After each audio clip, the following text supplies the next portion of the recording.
Hello, everyone, and welcome back. This is Joe, aka Joe the Wellness Curator, and this is the Obsidian Mindset Podcast, where we are redefining what wellness means to you. I am so excited to talk about this book that me and none other than the book guru Evan read and analyzed for y'all. This book was called Black Food Geographies, Race, Self-Reliance, and Food Access in Washington, D.C. It's by Ashanté Reese. And we were able to dive deep and look into food deserts, what that means. You know, I've in previous episodes, I think in last season, I spoke about what food deserts mean, but this book allowed us to really examine that label, why we use it, and is there any better terms such as food geographies. We also dive deep into Black resilience and Black agency and how those three things bounce off each other and interact with each other in some interesting ways. And also we discuss how food and certain areas that are inherently, there's systemic inequalities, how due to Black resilience, due to Black agency, due to us coming together as a community to overcome some of that, how that portrays itself in other areas, not only about food. It was a really fun episode. We got to go through, discuss things that even pop culture, things that's going on now. Definitely take a listen and enjoy the episode. So once again, you know where to find me. If you have any questions, comments, concerns, you want to be on, you have a topic to talk about, feel free to email me at joe@definedbyobsidian.com. You can also follow us on IG at the Obsidian Mindset. We're also on LinkedIn if you want to get on there. We're on all the platforms. But before we jump into the episode, I also want to give a huge plug. I am so excited to announce that the Obsidian Wellness Club, which is an offset of Obsidian Mindset, is our wellness club. That's where we do all things wellness. We are using the space to create, to play, to experiment, to explore, but we'll get more into that later. But what we're doing as a group, and we're excited to invite you, is we're creating our first book club. It's called New Growth Book Club, and we are going to be reading our first book. The book is called Pause, Rest, Be by Octavia Rahim, and we're going to be discussing it on February 18th at 10 a.m. I'm going to put the Eventbrite and all the details in the show notes. Please sign up. Please come and read. We're going to have some chats before that. Probably going to do that live. We're going to have some prompts. So this is going to be a really exciting experience. We're also on Goodreads. We're on a few other platforms. So you're going to be able to find us. Did I mention LinkedIn? Yeah, we on LinkedIn too. So please sign up. Ask us any questions. You know where to email us. You know where to follow us. And really enjoy this conversation. All right, and here we go.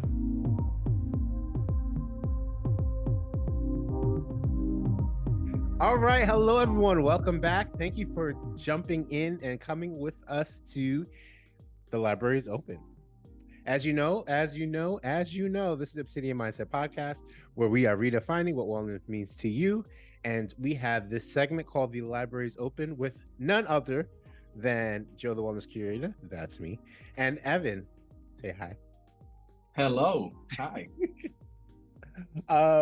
I'm excited to discuss this time.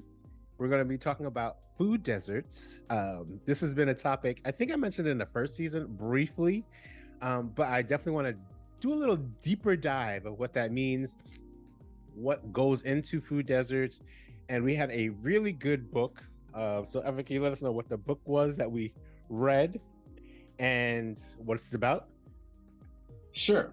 So for this month, we decided to read a book titled Black Food Geographies, Race, Self-Reliance, and Food Access in Washington, D.C.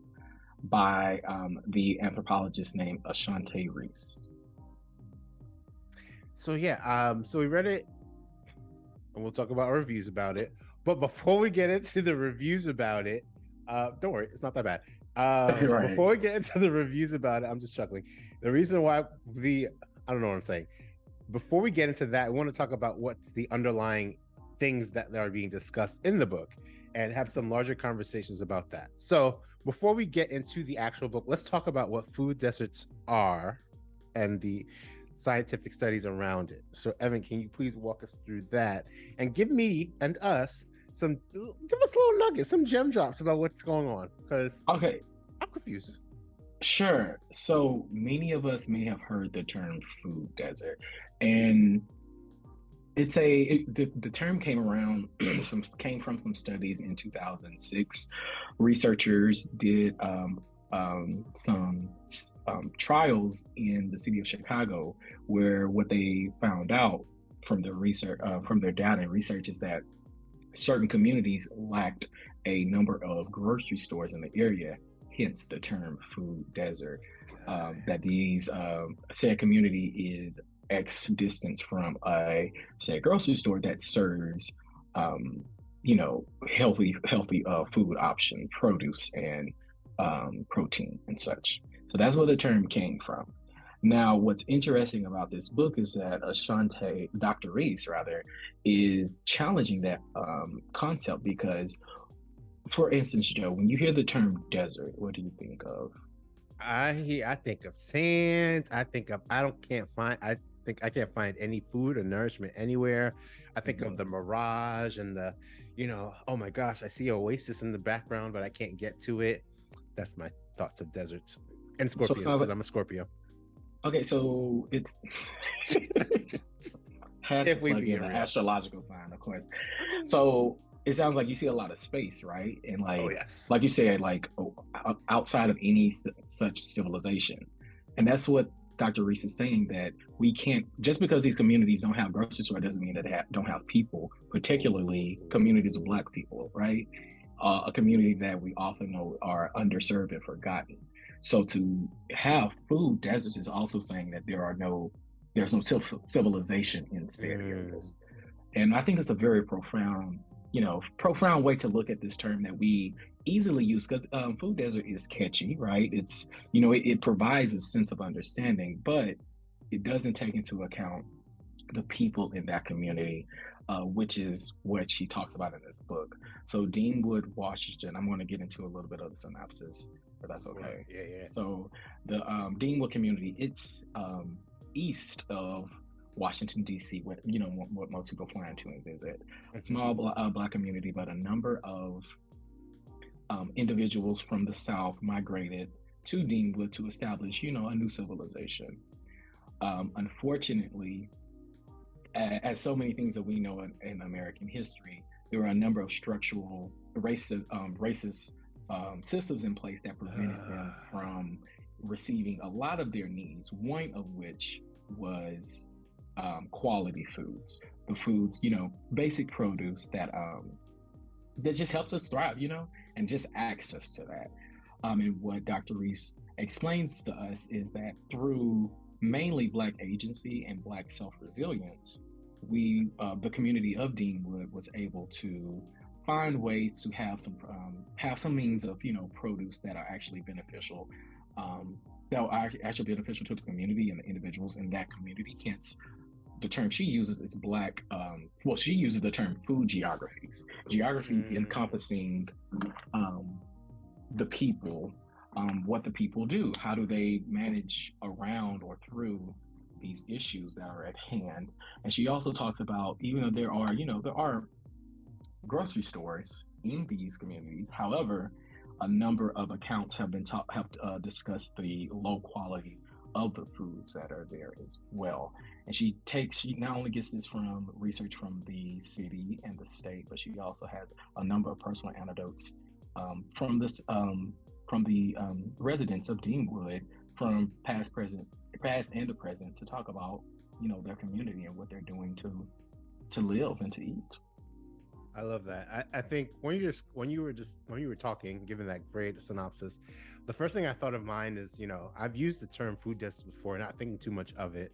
But now that you said that, it does feel like it is, in so many ways of like people that are, I want to say the higher powers, but you've given a name to something without really asking the people there what's going on. So food desert is like, I don't see many people saying, oh, I live in a food desert, right? I think it's just more of a Mhm, label that are given to people that actually happen to live somewhere mhm, versus, and it seems like you've already given a negative connotation towards it before the person even gets to say, actually, we've been doing a lot of stuff to survive, and we've been doing actually a lot of things in this community. It's just that it's not up to what you consider quote unquote livable, or it's not up to your standard of what you're used to, and you kind of give it this feeling. Because even saying the term food desert, and I like the way you asked me what that was, you get this feeling of just like lost. Mhm. You get this feeling of, I don't know how I'm going to survive, this feeling of hopelessness. Versus food geography is like a neutral term. It's just like every geography Correct. happens. There's no judgment on it. Like, how do we work within that geography to make it thrive even more, rather than saying it's already broken, and you guys live in a sucky situation? What do we do from here? Correct. And you were spot on when you said label. It is a label because you can say, oh, this area is a food desert, and you don't take into account so many of the things that make it said that create it to be a said food desert. Like I said, there are in Deanwood's example, there were the closest for the residents, like before our time, like in the 1960s and 50s, um, the closest food, the closest grocery store that had, for instance, produce of good quality was 15 minutes close over 15 minutes outside of Deanwood. And what people would often do when they would go into the city for work, they would stop at this grocery store, get their needs, and then drive back to their homes in Deanwood. But when you think about it, that's adding more time to their schedule. That's taking away from time from their families. You have to take into account preparation of food, all refrigeration, all these other, it's taken away from essentially what's in the book is taken away from their quality of life, because it would be a different situation if a quality grocery store was 5-10 minutes away.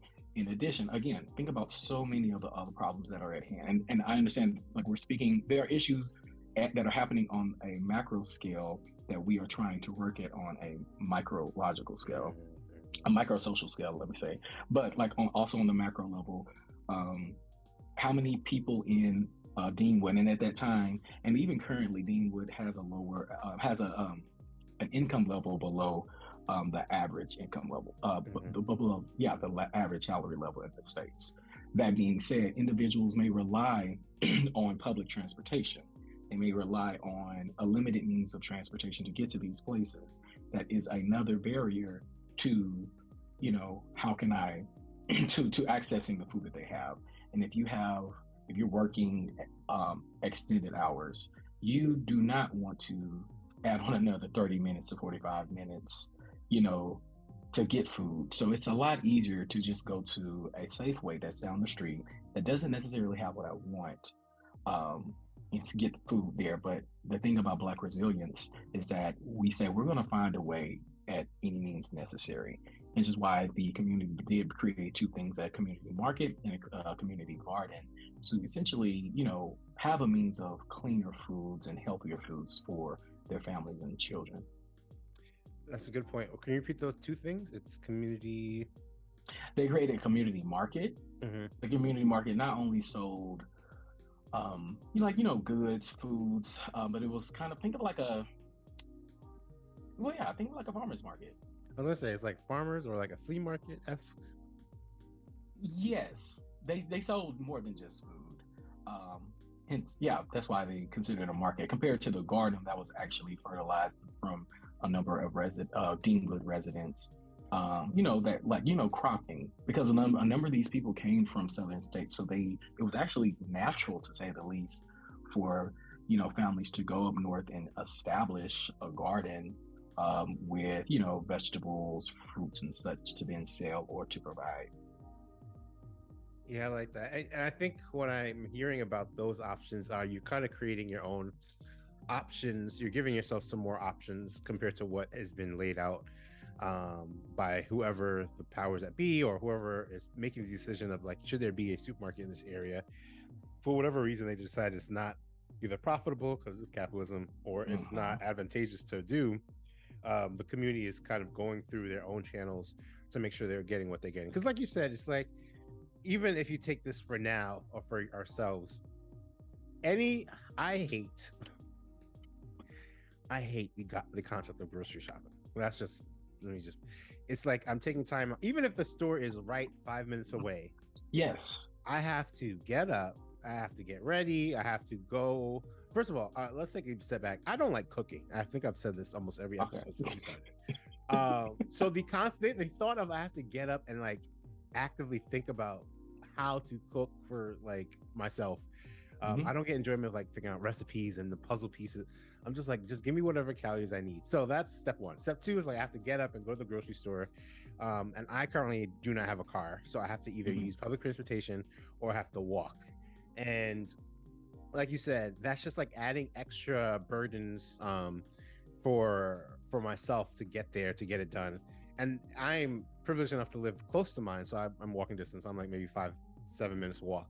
But if I live in an area where it's 20, 30, 40-minute walk, or a unreliable bus or train that will take an hour, that's 2 hours plus actually doing the grocery shopping, which you don't even know if they have the stuff you need, so you might have to go to multiple places.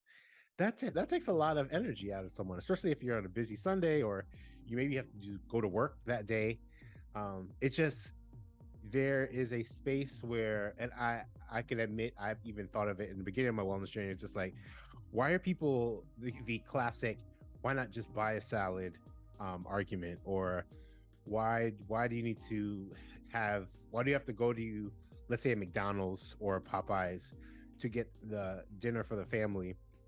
Well, it's a choice, right? And when you don't have many options around, that's the choice.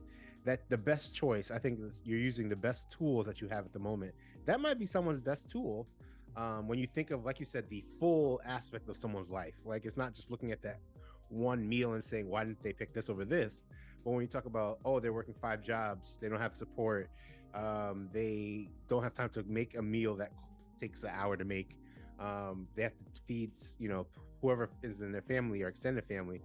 That choice was there and they made it because that's what they had to do. So that's a long rant, but I think it's, when you kind of take a step back, there are so many things that go into making these choices, and sometimes people are just doing whatever they think is the best option at the moment, for the time and resources that they have. Correct. It's a choice.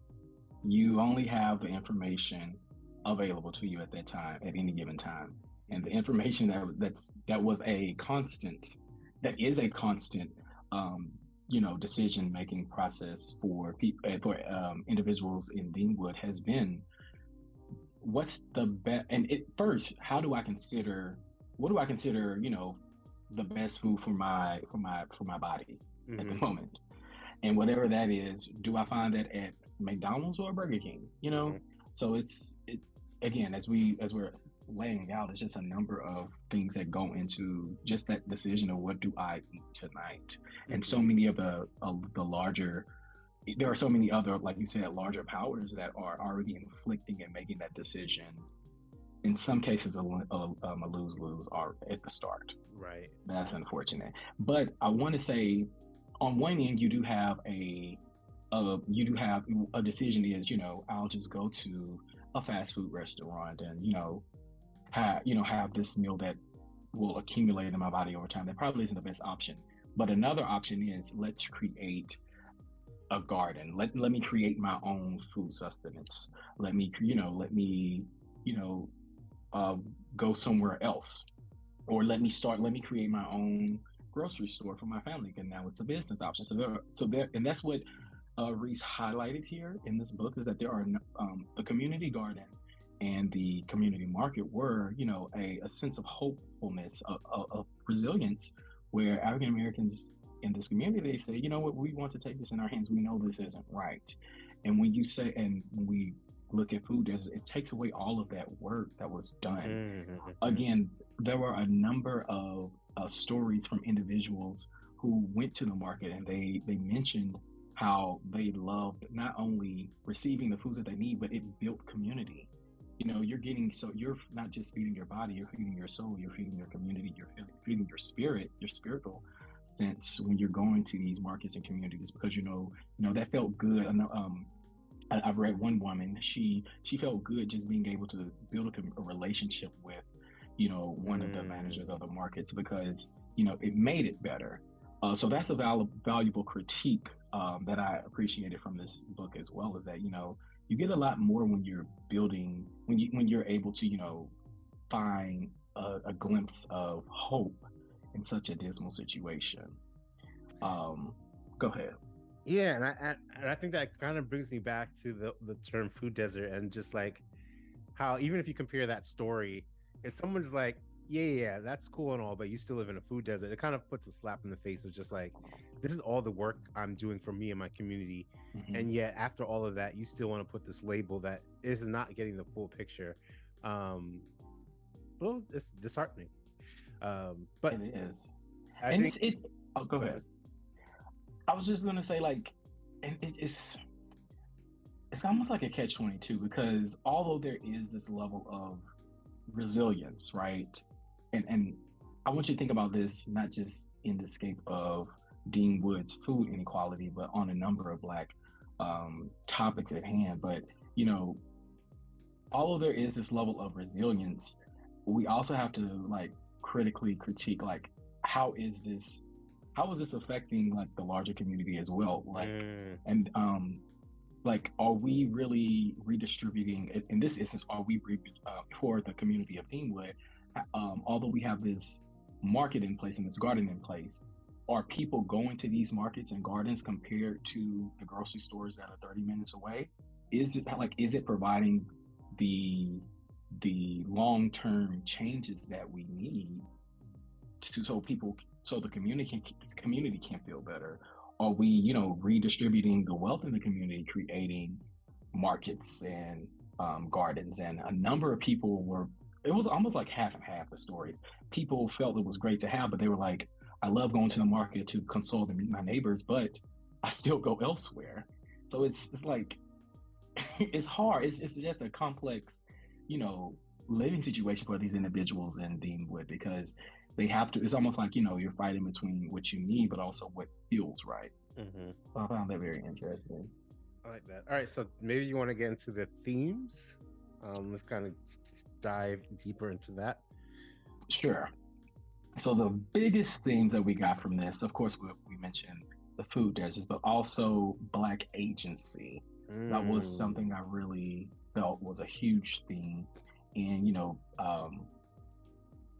out the community's assertion and assertiveness to know where they stand in this grand scheme of this of DC and Washington, just knowing their place in their community. interesting. So when I hear Black agency, it invokes something in me. So I'm very curious as to what you hear when you hear Black agency. So when I have like a word like that, I always look it up. I'm just a nerd like that. But the definition of agency is action or intervention, especially such to produce a particular effect.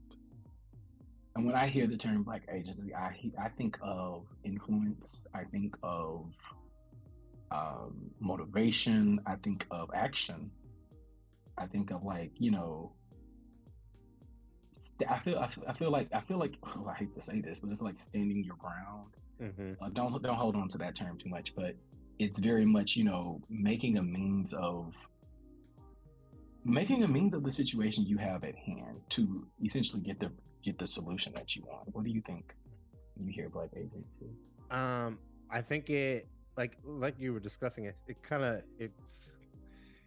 it's more pervasive than this topic. I think you see it in a lot of Black culture, especially even now. But it's just taking things into your own hands, like kind of knowing that you have this bad deck of cards given to you, but taking and there are options and there are ways of saying this is not right, and how do we like combat it. But it's also taking the options that you do have and kind of making your own and using it to the best of your situation for you, not only you and your family, but for the community. So when I see agencies, just like, what can I do? What can we do right Mhm. now to keep not only survive but to thrive, whether we're getting support from those that are outside the community or those that are responsible for creating the harm. Sure. Like, we're here right now. What are we doing? And taking it into our own hands. Correct. And along with taking situations in our own hands, is resilience. Hmm. And the definition I liked about resilience was the ability of a substance or object to spring back into shape, elasticity. So Mm. it's when I think of resilience, I think of creativity.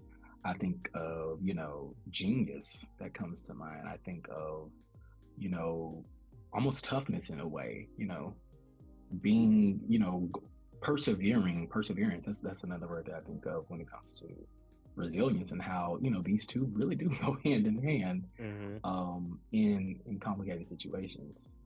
What do you think about, how did you feel about resilience? Just keep on going. The fail, you're gonna, we've been saying, or I've been saying, this is like try season, TRY, but TRI if you want. But it's just keep on going. Even if you fail, you try and fail. Just we have been born with oppression and systemic issues, or purposely in our way, blocking us. But somehow ancestors continue to push forward and keep moving and putting self in harm's way. I just think of like Harriet Tubman going back and back and back, being resilient to keep on going, for more people, for freedom. I think of, the many people that have been jailed. I'm thinking of like, the countertop, is it countertop, the restaurant countertop protests in the Mhm. 50s and 60s. I know there's probably a better term for it, but just going back, even though you know it's going to happen, right? You know exactly what's going to happen, or you have some ideas of the best case and worst case scenario. Neither of them are good scenarios, but you just are keep being resilient and trying different ways. So I think it's just something that we've, unfortunately, it's always been in our DNA, and something that we've had to do. But I think it just shows up in different areas of our life, and it includes wellness. I agree, and that's what I wanted to ask you. Have you used resilience or agency? How do you see resilience and agency in your, Ooh, or have you seen it in your fitness journey back then and now? ooh, that's a good one. Black agency, Or Joe's agency? Joe's agency. Yeah, let's put. I can use both agency, mine and black. I think in the, I think it was Joe's agency. Yeah, yeah, because I think for me, there are a lot of scenarios where, even like the beginning story of my journey of just trying to take things into my own hands after years of either having asthma and using medication, or even more recently, maybe a couple of years ago, I was on, I don't think many people know this, but I was on high blood pressure medicine, because that runs in my family. And after a while, deciding that I want to not use the pill, but try to get rid of the some of the underlying symptoms naturally.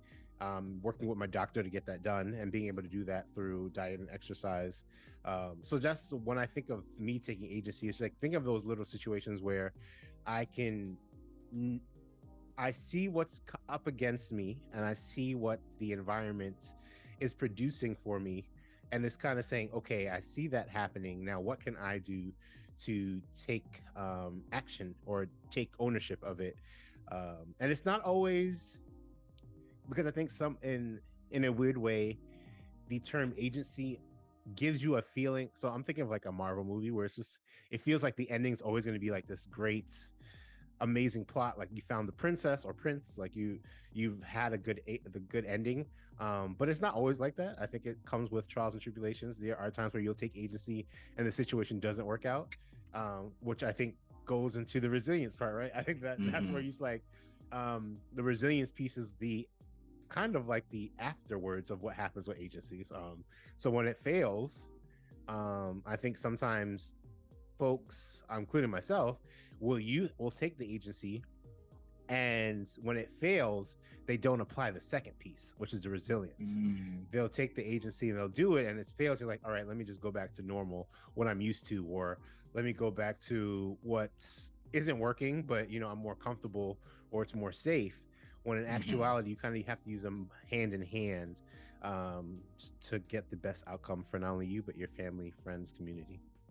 What Yes. about you? That was a lot, but that was my long stream of consciousness when it came to agency.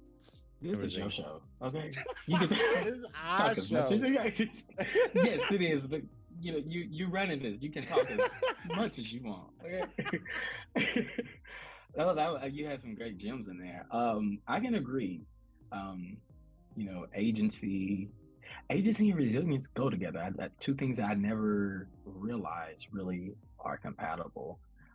Similar to you, all of the things run in my family: diabetes, high blood pressure, obesity. Those things are things that I saw on a day to day growing up that were actually normalized in a way. And I've lived in a food geography that was similar to Deanwood, to be frank. There weren't many grocery stores.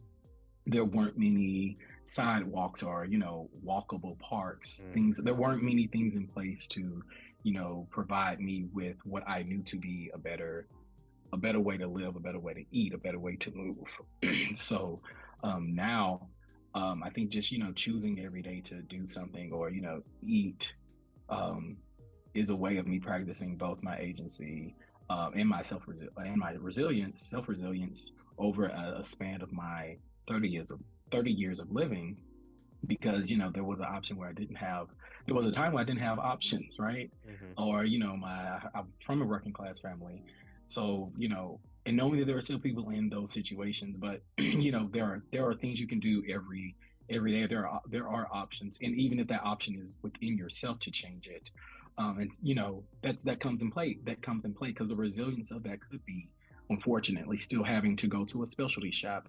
And now we have the knowledge of so many diets, gluten-free, and a number of health. We have more access to health resources as well that may need you to build up your resilience. You may need to go to a doctor that you care about to get the information you need, and then use that in your community, or bring that to your community, bring that to your household. So in my personal journey, to get back on track, it's definitely been an ongoing thing to use both my agency and building resilience in what I believe is what I need for my health goals or my fitness goals at that time. And so I think my question, and this might be a little, I don't know if it's controversial, but where are areas where you think Black agency was, I want to say more prevalent once upon a time, but where do you see it being extra necessary in today's times? That is a loaded question. I don't know how to frame it. If you give me a couple more seconds, I'll figure out how to break it down, but that's where my mind is at now. Yeah, let's refine the question for me so I can make sure I'm answering what you want. Are you saying that there are places where Black agency is missing? I don't think so, but I think they are. Where do you want to see it more highlighted, or maybe showcased more? Because I think it's always there. I think there are times. I think because even when we're discussing it right now, and you kind of place it to me to answer the question, there are times where there's things I do that doesn't sound like it is, but it's actually, that's what it is. I'm taking agency for something. So I think it's about, where do you think it's not, maybe it's not getting enough credit, or where do you see, or what are some examples of Black agency now that you are either proud of or that you think should be highlighted in general? I hope that made more sense. Let's see. Let's see where this train goes. Yeah, let's see. So I think agency happens on a number of levels. It happens on a microscopic level of self. What I choose every day, right? Do I run, or do I walk to work, or do I take my vehicle, right? That's a level of agency. I think agency can happen at a communal level should we approve of, or the community and city level, should we approve of this new Popeyes, Megan Thee Stallion Popeyes to come into, uh, I was going to talk about that, but should we approve of this Popeyes in our community or not? I think agency happens definitely on an entrepreneurial level, where you're asking, where can I distribute, where's my highest need at, where are my highest sense of customers? And it happens on, a governmental, and, it happens on a governmental level as well, what policies are in place. So I think agency happens on a lot of levels. Where I think we should drive more agency, I think it'll be helpful definitely on the higher tier, because there is work being done on in a number local. of like a lot of local projects, and just for the sake of this conversation, I'll just use the book, right? They have like the community garden and the market. They are smaller compared to restricting, think about like redlining. Those things are in place by higher entities. They could those If you are able to kind of create better and more just laws and policies to really form better communities and supply communities from that level down. Like, the work is already being done at the bottom, but let's like focus on the work at the top. So I mean, even I think this podcast is a sense of agency, where we're producing something to reshape the lives of our individuals and how we see health and wellness. So this is just a prime example. But there, is going to be a butterfly effect of how that agency, how it grows. And sometimes, there are limits to, that effect, and it's preventing it, but it'll still prevail. That was such a good answer. You hit it from every angle. Didn't answer the question though. It sure did. Okay. I like that. Although Like, it did move around, but you answered the question. It did answer the question. Like I said, this is your show. I think for me, because I do agree with all your answers. I think for me, one of the key things that I think I am enjoying now, or maybe I'm more aware. So to take a step back, I think for me, when I think of agency, I think of, like you said, this podcast is a prime example of just like what we're doing, but also it's an example because it's about, in order for me to do for agency, you kind of have to take a step back and kind of look at the whole landscape, right? Because it's easy to kind of just do the everyday mundane thing and get swept up in the everyday. I need to do this, and before you know it, you're just always like in this endless cycle of doing stuff. For me, you have to kind of take a step back of like, this is the bigger picture, and this is where I'm kind of inserting myself to get this done, or to create this action, or to create this change in my community or myself. And when I think of that, one thing I think I am very cognizant of now, or appreciative, is, and similar to this podcast, and I think the book as well, is the overarching theme of like storytelling. I think these last couple of years or decades, or I think over the last period of time, I think when it comes to Black people specifically, there has been more of a intentionality about storytelling, how we're going to tell a story, who's like in charge of the story, making sure everyone that should be included in the story, because there's once upon a time folks were left out of the narrative, even the overarching Black narrative. There might not be the woman's perspective, there might be the queer perspective, there might not be those that might be disabled or are from an immigrant background. They might be stories that are missing, and although some of those stories may not seem like the quote-unquote main story, they actually add a lot of flavor. If you think about food, and they add the flavor, or they're the main part, but they're sometimes not seen as the most sexiest part, or they're not the most dominant voice, quote unquote. So I think that the storytelling piece, even if you think about so I'm thinking about the movie Till that's coming out, and I think the prime example of like, or even all these like slave movies, there's been a shift of like, yes, we know what that storyline is at the end of the day, but now folks would say, okay, but there are stories within it that does not leave us in this endless hopeless space from hearing it, right? So I think Till, one of the things that I really enjoyed, I haven't seen the movie yet, but one of the things I've enjoyed from hearing about it is the fact that the director said that it's going to be focusing a lot on the joy piece of it, and you're not going to see any forms of Black destruction. I believe that's what she said. You're not going to see any form of Black destruction or any of that while on screen. Like, that's a part of the story, but that's not what this story is about. There's a different perspective. I think it's coming from more from the mom's perspective and like her intentionality around some of her decisions and how she became such a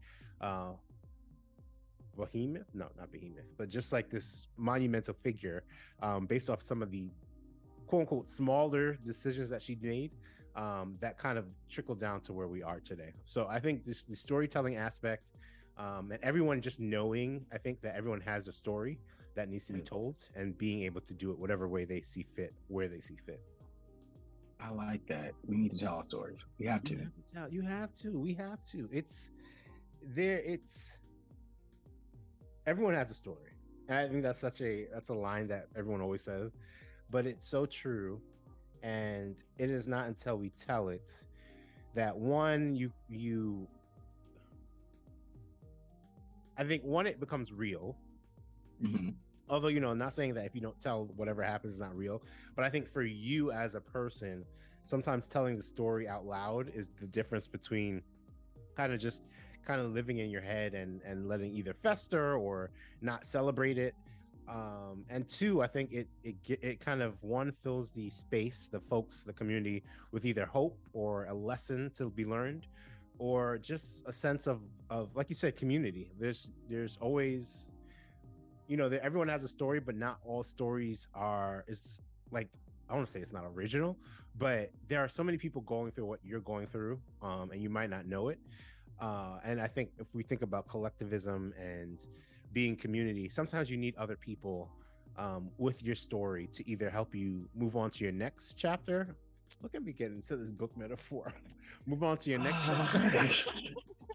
Or to help you get through whatever you're going through, because you just need it. And this is more from my last therapy session, or you just need help being celebrated, right? I think that's another part of a story. Sometimes folks aren't thinking about some of the small wins they've had, but by telling your story, you get to be upheld and celebrated and cherished in the way that only sometimes a community can do for you.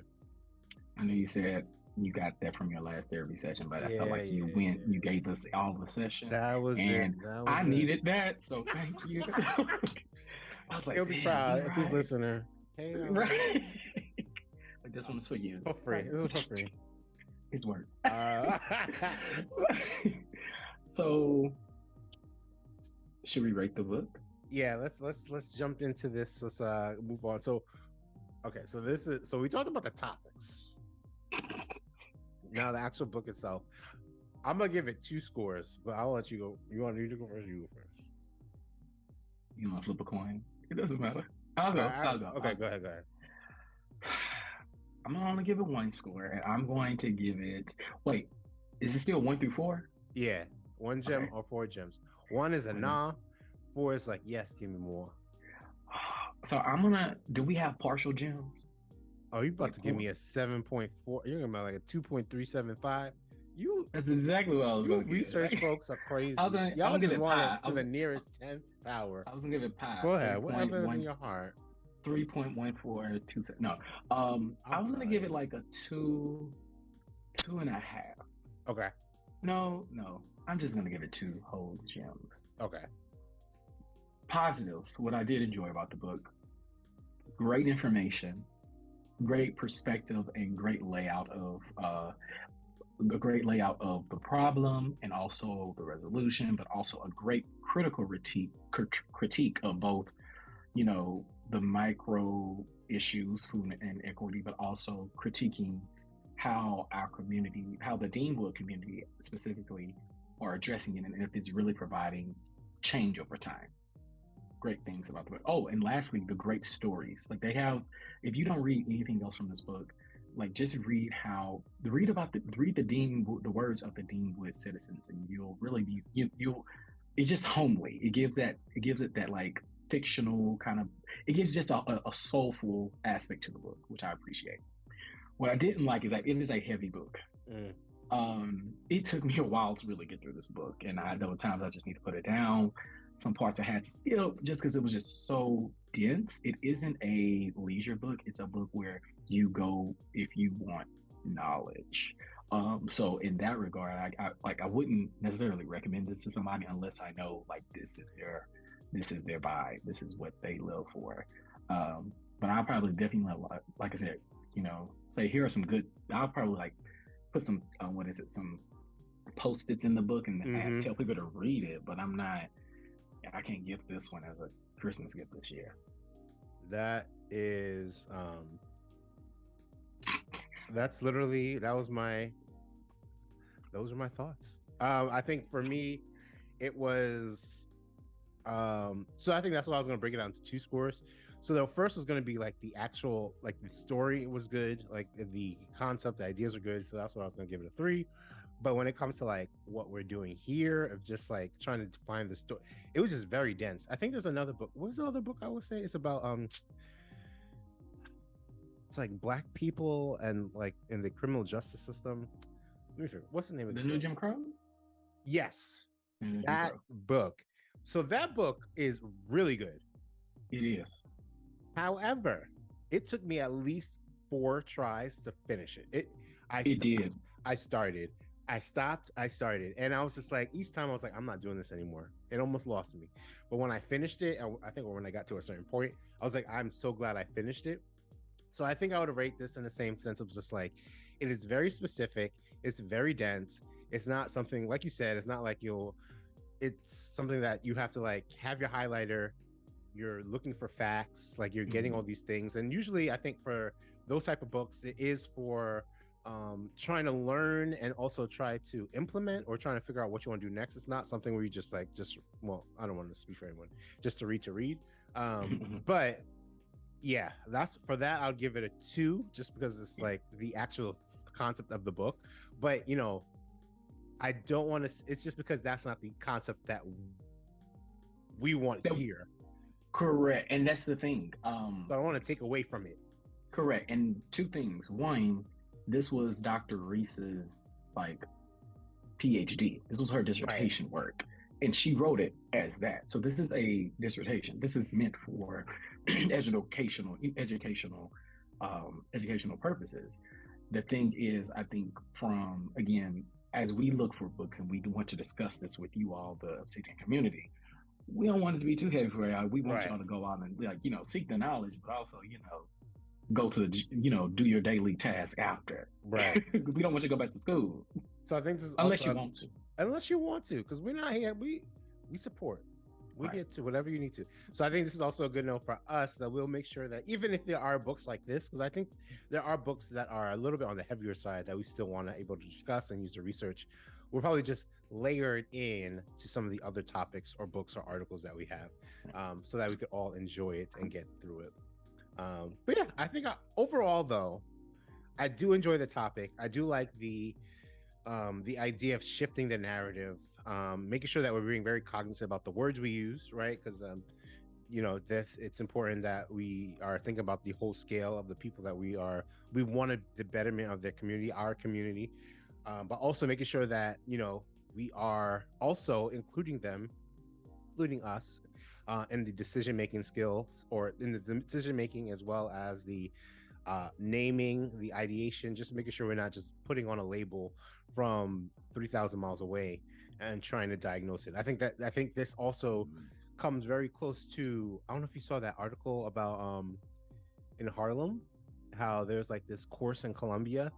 I think it's a public, what's the name when you design cities? What's that? Urban planning? Urban planning, yes. I think there's an urban planning either course or class in Columbia where they try to do something similar for Harlem. And because they're right in Harlem. Right. And the folks are like, we didn't ask for this. Like, what? Don't come here trying to plan Harlem. So it's it's very interesting, because I think the point of the course, and maybe we'll do another episode on this or figure out a way to discuss it. The point of the course is to kind of use Harlem as an example, and I think the kids have to like actually walk around, talk to the people that live in Harlem, and try to figure out like, I guess, how to change the design or make it better or whatever that looks like. While you're kind of using someone's life Like it's not up to you to change. I don't know. It's just a weird feeling, especially if you're like you're not from New York, you don't live in Right. Harlem, but you're just going to school that happens to be close to Harlem, and you feel like you want to, and you have the you feel like you have The agency. yes to change it when it's not up to you and it's not about you and you didn't ask the right people about it if they want to be changed. So that's why it gave a similar vibe. So I say all that to say, I like that concept of it, just making sure that everyone's involved in the decision making skills and how we can make all of our lives better, instead of trying to quote unquote diagnose a problem from far away. What are some takeaways slash thoughts about the book? My takeaways are we are just a great set of people. Amongst a lot of things, we find a way to always make a way, and that's great. It made me it felt humbling to hear it. I feel humbled to read Dr. Reese's research, and how she connected with this community, the elders, as well as the newer generations, all of that. And I like from as a researcher and a scientist, I enjoyed, how she went about this topic and what she learned from it. So much I did, research her more, and she is working on a second book where she's actually providing solutions to, she wants to provide, in-depth solutions now that she has more experience, on how to like remedy food equity. So like I appreciated the book overall. The last takeaway I got from this is tell your story. That's the biggest one. Just tell your story. Your story is needed in any regard, whether it's in food equity, fitness, and health, whatever it is. But your story deserves to be told. I love that. All right. So I think that was a good way to close the library. But before we do that, is there anything that you want to say? Any shady comments to close the library down with? Anything that happened to you over the last few days or weeks that you wanted to discuss? This is your opportunity. Any recommendations? Are you insinuating? No, I'm just okay. Are there any books that you're reading? Anything? This is your time. Oh, are there any books that I'm reading? What are you reading? What are you reading? What am I reading?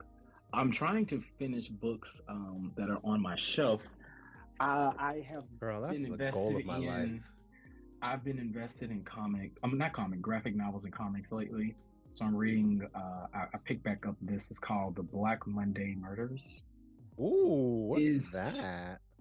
It's just is that a graphic novel? You said? Pretty much. Yeah, I was like, you've been on your graphic novel. Yeah, yeah. So this is the graphic novel I'm reading now. It's just some really dark, corrupt espionage in the financial industry. It's super dark, but it's so good. Okay. High ratings. It's a complex story. And that's just my fictional thing. But my nonfiction work, I'm reading Angela Davis's Are Prisons Obsolete? Oh my goodness. I do have to share this. This week, right now I'm living and working in San Francisco. I had the opportunity to attend a conversation promoting Jamel Hill's book, Uphill, I believe it's called. Yeah. I highly recommend everyone to go get that book, just on how she talked about the relationships with the women in her life, her mother and her grandmother, how she navigated the industry as a Black woman in journalism, but also sports. Like, I am excited. I added that to my book. I added it to my list. It's pretty high. It's pretty high on my list. I'll definitely read it during my next vacation. But I would love for everyone to read her book, Jamel Hill's Uphill. All right. I did have things to share. Damn, see, look at that.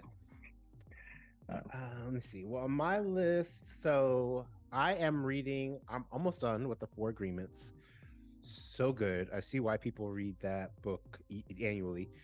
Definitely things that, are things that are necessary. I think the book is about, but it's like the focus is on like personal freedom and these 4 agreements that you should have with yourself, as well as other agreements so that you're living your best life and personally free. So it's been a really good thing to read. I will definitely try to read this annually. Definitely gems that I think we talk about regularly. I think a lot of people probably know, but it's kind of when you put those agreements in one spot, and trying to figure out how you're going to implement it daily. That's where it becomes a little bit more poignant. So I've liked that. Almost done with that. I've also been, anyone that knows or don't know, I'm very big on Afrofuturism. So I'm reading there was actually a really good list of books. If I find it, I'll share it. Maybe it was, pretty sure it was a TikTok of Black, like supernatural, kind of on like the teenage. I love teen books. I feel like those books are always, they are the best version of like simple enough for you to like read and understand, but they have some of the heaviest topics to talk about, whether we're talking about like womanhood and like coming into your own. I'm just like, geez, these kids are going through it. So I love reading those because it's like not too hard, but it's also, you get some really good lessons. So I'm reading one called Beasts of Prey by Ayana Gray. I'm listening to that. It's about, being able to, some folks, Black folks, that have this gift of kind of talking to the earth. Kind of in the beginning, so I don't have too much detail on that. As well as I'll just finish The Daughters of Nuri, which is a similar vibe, about this two twins that were separated at birth. They have special gifts, like think of Avatar and supernatural gifts, and they kind of go through an evil king and things of that nature. So I've been pretty much trying to, for me, usually when I'm reading, I try to balance it out between a fiction and nonfiction. So that's kind of what I've been listening to. Shade, I feel like I have something shady to talk about before we close the library. I have quick shade. Go for it, because I love how remember mine was. I love how you asked, what book are you reading? And we both gave 3 books. Oh, I don't believe just one. Like, we don't do clearly, right?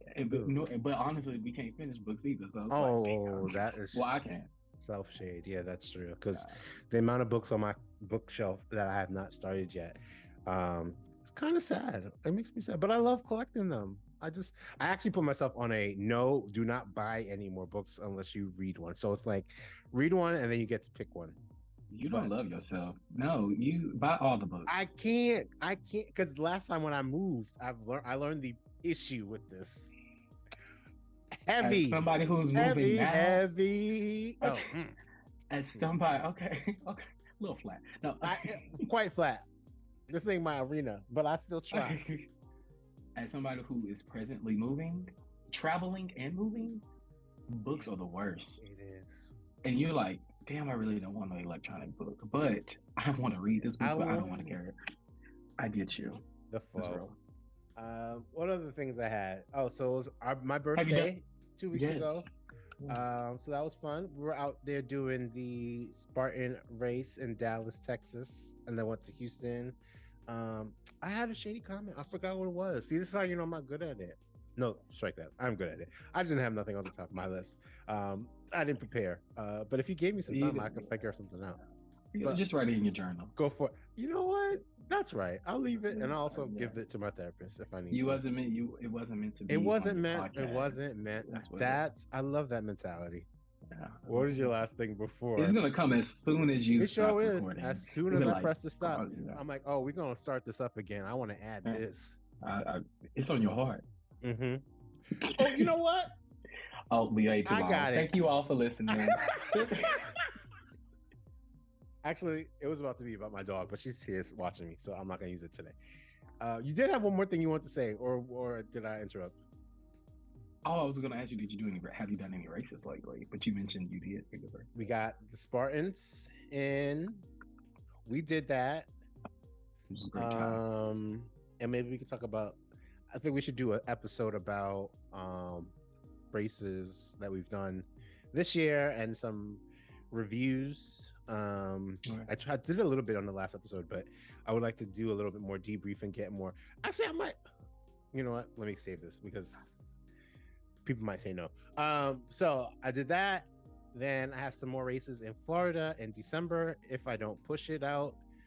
We'll see how that goes. And then next year, as I said, this is try season, TRY. Everyone should be on it. But I'm trying to learn I'm learning to swim.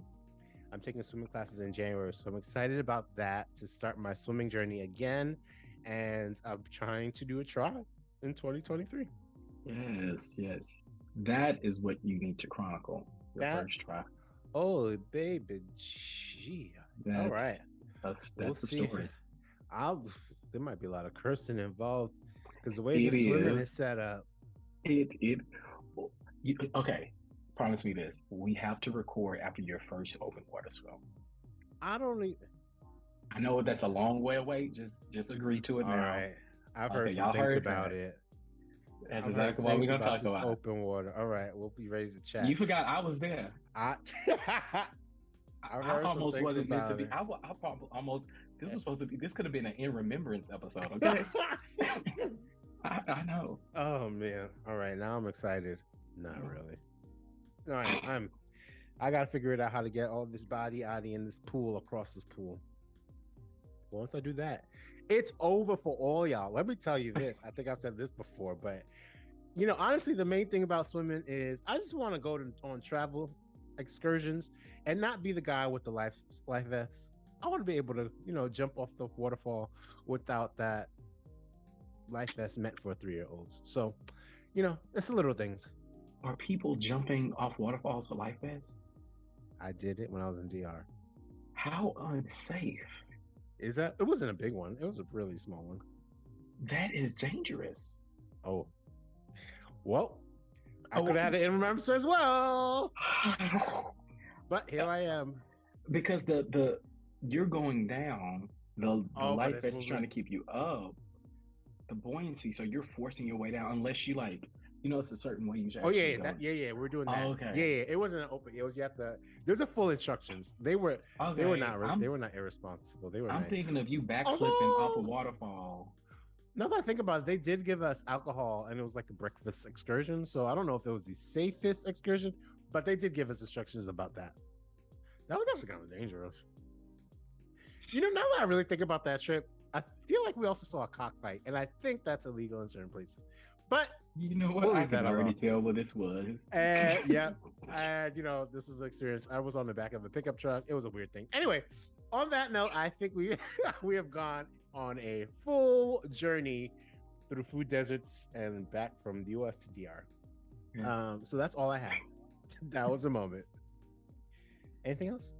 That's it. Love y'all. I can't wait to hear from y'all again. Appreciate y'all. See you on the next episode. And as we like to say, thank you for picking you. Oh, Ginger, stop.